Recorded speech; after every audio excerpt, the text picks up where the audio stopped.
I'm attorney Laura Anthony, founding partner of Legal and Compliance, a full-service corporate securities and business transactions law firm. Today is the continuation in a LawCast series discussing NASDAQ listing requirements.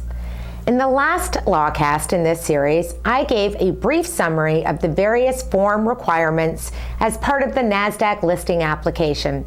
Today, I will summarize the application itself.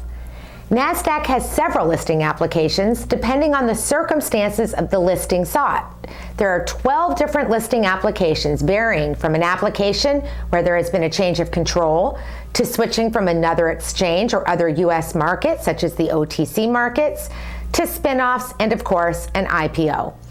Each listing application is approximately 7 pages in length and requests detailed basic information about the company, such as address, contact and billing information, securities attorney and auditor information, transfer agent and officers and directors, and information on the specific securities being listed, including type, par value, and cusip number.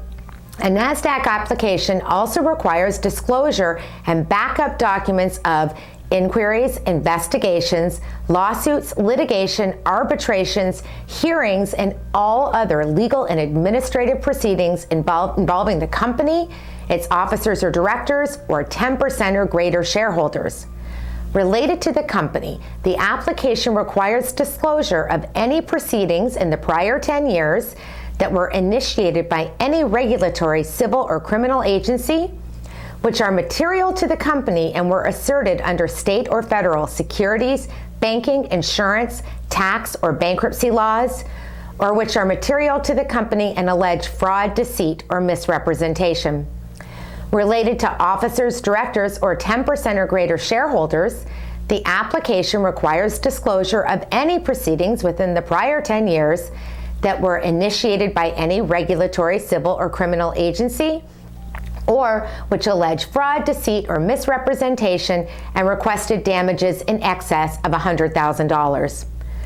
The disclosure is required as to any and all matters that fall within the category requested, including when the inquiring party would not have jurisdiction to pursue a claim.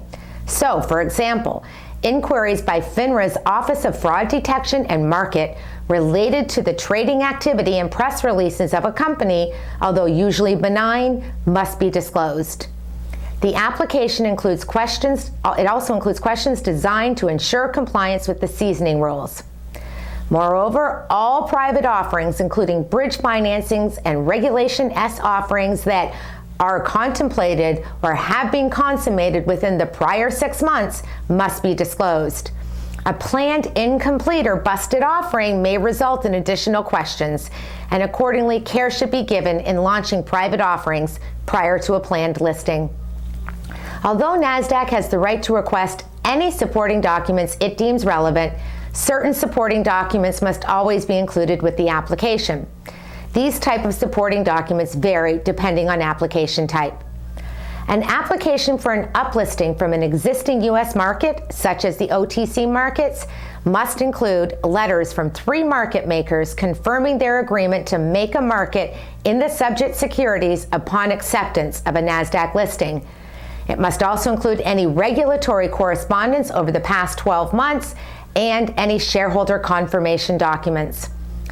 Common follow-up questions from NASDAQ when reviewing an uplisting application include a request for a Broadridge share range analysis and NOBO list, a request for a certified shareholder list, questions related to the mitigation of any going concern opinions, a request for income statement or balance sheet projections for the next 12 months, confirmation that all Sarbanes-Oxley Section 302 and 906 certifications have been made, and confirmation that the auditors have reviewed all quarterly filings in accordance with SAS 100. I'm securities attorney Laura Anthony, founding partner of Legal and Compliance and producer of LawCast. Should you have any questions about today's topic, please visit securitieslawblog.com and lawcast.com or contact me directly. Inquiries of a technical nature are always encouraged.